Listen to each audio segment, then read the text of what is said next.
Hello students, आज का हमारा टॉपिक है तानपुरा।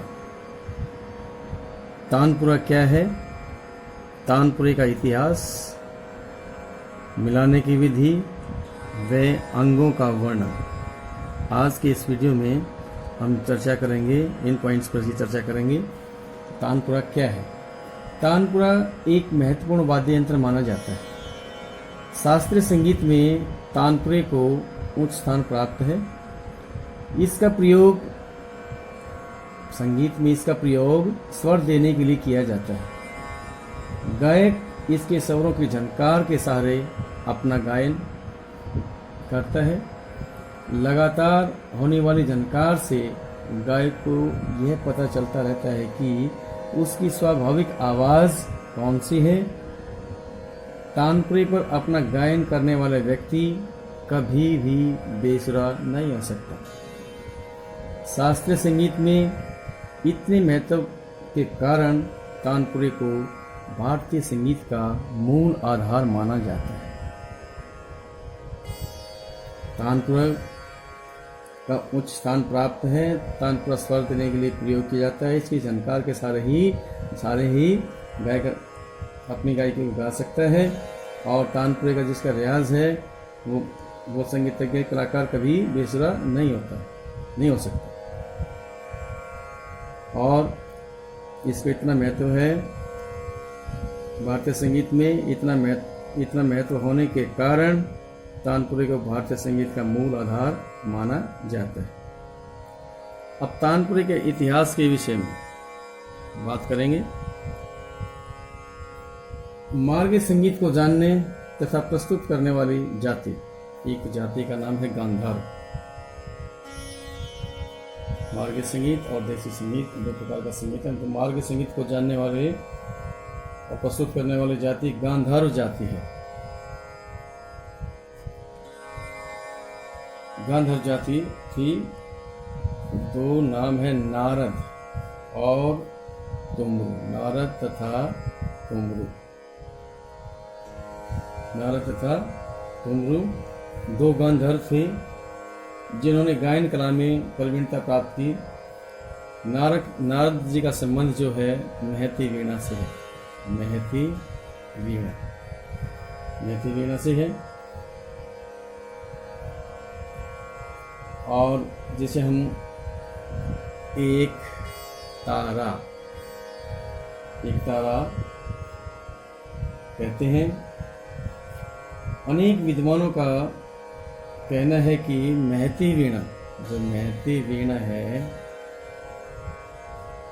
महती वीणा के रूप से ही तानपुरे का रूप विकसित हुआ है। कि महती जो वीणा है इसी से तानपुरे की उत्पत्ति मानी गई। इसी तानपुरे की उत्पत्ति अधिकतर संगीतज्ञों का यही मत है कि महती वीणा से ही, नारद की जो महती वीणा है, इससे तानपुरे की उत्पत्ति मानी गई।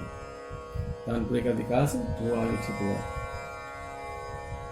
यदि हम नारद की जो महती वीणा है, वीणा को ही तानपुरा कहें तो अतिशक्ति नहीं हो। कुछ विद्वान तानपुरे का सीधा संबंध तुमरू ऋषि,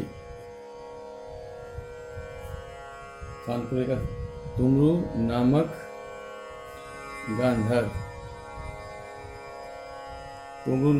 गांधार से मानते हैं। और उनका कहना है कि तुमरू वीणा का विकसित रूप ही तानपुरा बना, इसलिए इसे तंबूरा कहा जाता है। ये था तानपुरा क्या है और तानपुरे का इतिहास। तानपुरे का जो आविष्कार है तुमरू नामक गांधार से ही माना जाता है। अधिकतर संगीतों में यही मत है। इसके प्राचीन रूप में अधिक परिवर्तन नहीं किया गया। इसका जो प्राचीन रूप है इसमें अधिक परिवर्तन नहीं किया गया। आजकल 6 तार का तानपुरा भी है और 4 तार का तानपुरा भी है, लेकिन 4 तार का तानपुरा अधिक प्रचलित है, अधिक प्रचार में है। 4 तार का जिसमें 4 तार होते हैं और 4 तारों का तानपुरा ही अधिक प्रचार में है। ये था तानपुरा का इतिहास। अब है तानपुरा के अंगों का वर्णन। तानपुरे के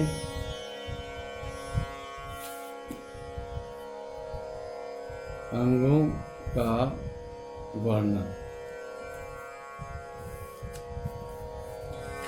तानपुरे में कितने पार्ट्स हैं उनका हम वर्णन करेंगे। सबसे पहले है तुम्बा, डांड, तबली, ब्रिज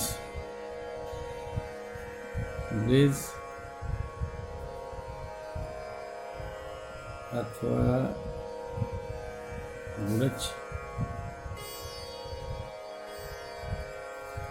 गुरज, और 5वां नंबर है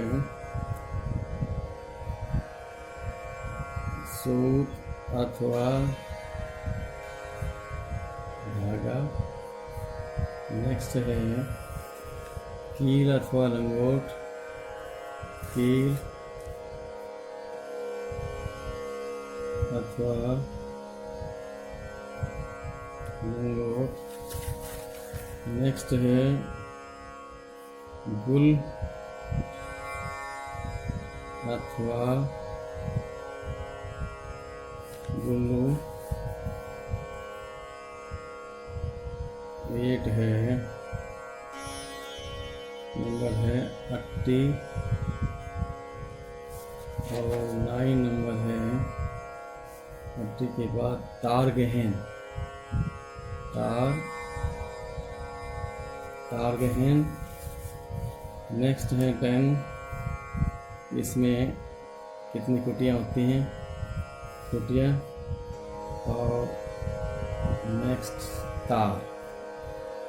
लास्ट है मनक्का। ये तानपुरे की पार्ट्स है। इस प्रकार से इनको हम एक्सप्लेन करेंगे कि तुम्बा क्या है, डांड क्या है, तबली क्या है, ब्रिज अथवा घुस, सूत अथवा धागा, कील अथवा लंगोट। ये पार्ट्स हैं, इनको हम एक्सप्लेन करेंगे इस प्रकार से। इससे पहले हम आपको तानपुरे का डायग्राम इस प्रकार से है। डायग्राम से ही आपको अंडरस्टैंडिंग होगा। ये है तानपुरे का डायग्राम।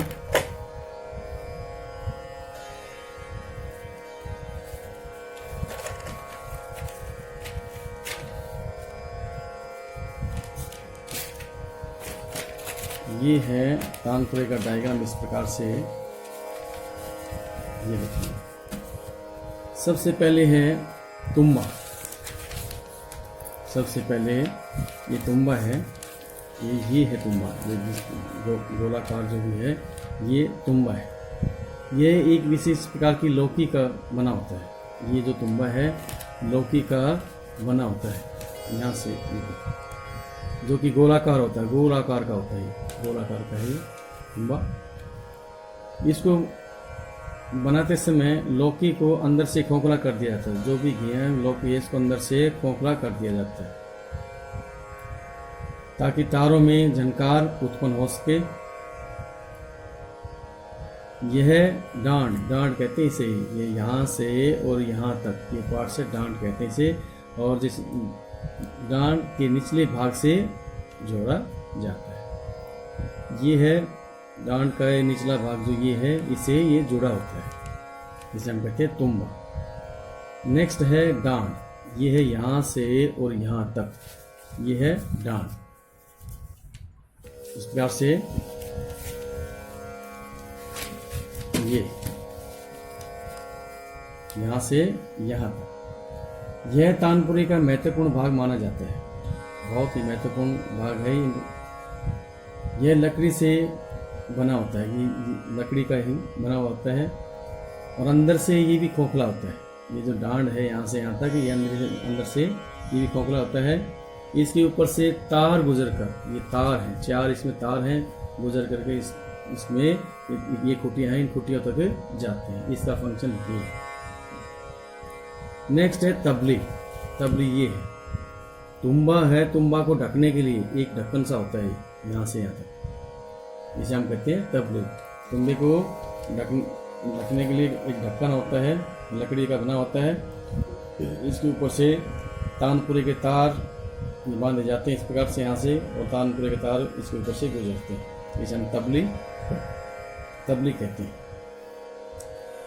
नेक्स्ट पॉइंट है ब्रिज अथवा घुड़च। ये है ब्रिज अथवा घुड़च, ये जो हाथी दांत से बनी हुई ये वाइट कलर की, जिसे हम कहते हैं यह लकड़ी या हाथी दांत की बनी होती है। ये पॉइंट्स आयताकार होती है, आयताकार चौकी की शक्ल का एक टुकड़ा होता है। इस पर तानपुरे के तार शिथिल रहते हैं। ये जितने भी 4 तार हैं तानपुरे के, इस पर शिथिल रहते हैं। सूत अथवा धागा, ये है यहाँ है। ब्रिज पर लगे हुए तारों के बीच एक धागे का छोटा सा टुकड़ा रख दिया जाता है। ये इसके और इसके बीच में एक धागे का छोटा सा टुकड़ा रख दिया जाता है। इस धागे को उचित स्थान पर आगे पीछे करने से झनकार में वृद्धि होती है। स्वरों के सूक्ष्म मंत्र को ठीक करने के लिए इस धागे का प्रयोग किया जाता है। नेक्स्ट है कील अथवा लंगोट, ये लास्ट में होता है जहाँ पर तार बंधे रहते हैं। तुम्बे के नीचे, ये तुम्बा है, तुम्बे के नीचे यहाँ है, तुम्बे के नीचे कील अथवा लंगोट एक लकड़ी की फट्टी बनी रहती है जिसमें तार बंधे रहते हैं। यहाँ है ये तार बंधे रहते हैं, उसे कील अथवा लंगोट कहते हैं, यहाँ पर तार बांधे जाते हैं। नेक्स्ट पॉइंट है गुल अथवा गुल्लू। ये पार्ट से गुल अथवा गुल्लू तानपुरे का ये है जहाँ डांड और तुम्बे को जोड़ा जाता है, जिसे हम कहते हैं गुल अथवा गुल्लू। तानपुरे में जिस स्थान पर डांड अथवा तुम्बा, ये दोनों पार्ट से को जोड़ा जाता है जहाँ पर, उस स्थान को गुल अथवा गुल्लू कहते हैं। नेक्स्ट है अटी। ये है यहाँ पर कुटियों के बीच में इस प्रकार से ये अटी है। डांड के ऊपरी सिरे पर हड्डी से बनी हुई 2 पट्टियाँ लगी होती हैं। यहाँ तारगन होता है, यहाँ अटी होती है, तो 2 पट्टियाँ लगी रहती हैं। इनमें से एक पट्टी जिस पर तानपुरे के चारों तार रखे जाते हैं, तानपुरे के चारों तार इसके ऊपर रखे जाते हैं, इसे हम कहते हैं अटी। नेक्स्ट है इसके साथ में ही तार गहन। अट्टी के बराबर में दूसरी पट्टी जिसमें चारों जो तार हैं उसमें से होकर के गुजरते हैं। इनके सुराखों में से चारों तार गुजरकर कुटियों तक जाते हैं। ये हैं 4 कुटियाँ, इन कुटियों तक जाते हैं, इसे हम तार गहन कहते हैं। नेक्स्ट है कुटियाँ।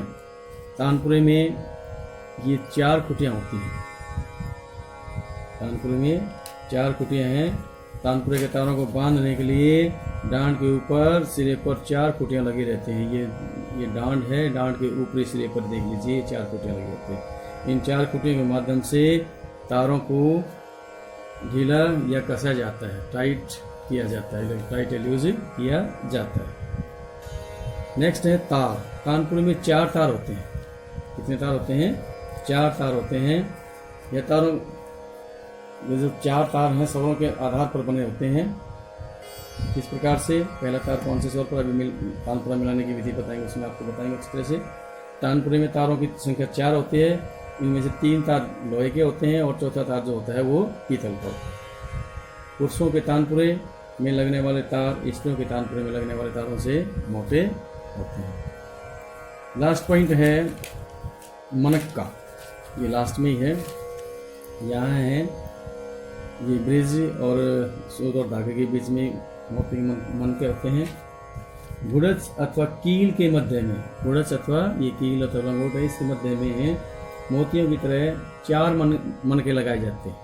4 मनके लगाए जाते हैं।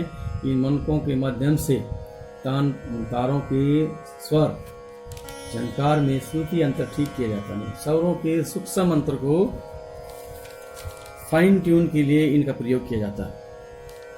नेक्स्ट है तानपुरा मिलाने की विधि कि तानपुरे के जो 4 तार हैं कौन कौन से स्वर से मिलाए जाते हैं। ये है तानपुरा मिलाने की विधि। पा सा सा सा। तानपुरे के प्रथम तार को मंद, देखिए मंद सप्तक का पा है। तानपुरे के प्रथम तार को मंद सप्तक के कौन से मंद्र सप्तक के पंचम स्वर पर मिलाया जाता है। कौन से स्वर पर मिलाया जाता है? पंचम स्वर पर मिलाया जाता है। अर्थात जिन रागों में पंचम स्वर वर्जित होता है तो तानपुरे के पहले तार को मध्यम स्वर पर मिलाया जाता है, मंद्र सप्तक के मध्यम स्वर पर मिलाया जाता है। जैसे राग मालकोंस है, राग मालकोंस गाते समय हमें तानपुरे का जो पहला तार है वो मंद्र सप्तक के मध्यम स्वर पर हम मिलाएंगे। क्यों? क्योंकि राग मालकोंस में पंचम स्वर वर्जित है, इसलिए मध्यम स्वर पर भी मिलाएंगे। कुछ रागों में न तो पंचम स्वर लगता है और न ही मध्यम स्वर लगता है, तो उस स्थिति में हम तानपुरे के पहले तार को कौन से स्वर पर मिलाएंगे? मंद्र आवश्यकतानुसार मंद्र सप्तक के निषाद स्वर पर या गंधार स्वर पर, निषाद या गंधार स्वर आवश्यकतानुसार इन दोनों में से किसी भी स्वर पर हम तानपुरे के पहले तार को मिलाएंगे। और जो दूसरा और तीसरा तार है, दूसरा तार मध्य सप्तक के षड्ज से, सा से, ये भी मध्य सप्तक के षड्ज से, और अंतिम तार जो पीतल का होता है वो मंद्र सप्तक के षड्ज स्वर से। दूसरे में भी ऐसा ही है। तानपुरे के पहले तार में ही चेंजिंग है, बाकी किसी भी तार में किसी प्रकार से कोई बदलाव नहीं है।